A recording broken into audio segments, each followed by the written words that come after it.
මොනවද තියෙන දක්ෂතා? හොඳට සින්දු කියන්න පුළුවන්ද මට? කියමු බලන්න. පනට නමක් දෙනවා නම් ඒ ඔබමයි.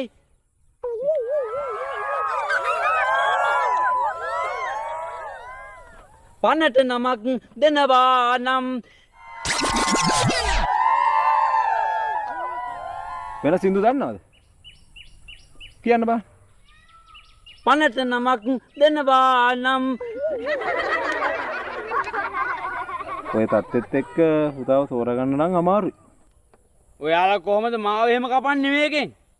ගමේ එකේ කුඩේටයි කියලා උඹලට පැලියාවක් තියෙන්නේ. මම රියැලිටි ෂෝ වල සිංගින් වල අවසාන ලස්සට ඇවිල්ලා දින තුන් පාරක්. ඊට පස්සේ තමයි කැපුණේ.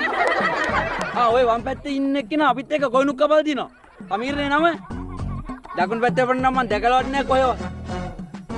උඹලා අපිට කපලා මොන අපායන්ද දන්නේ නැහැ. මිනිස්සු බලාගන්න මේ වගේ ජජ්මන්ට්ලා ආයෙ දාද්දි සංවිධායක මණ්ඩලේ.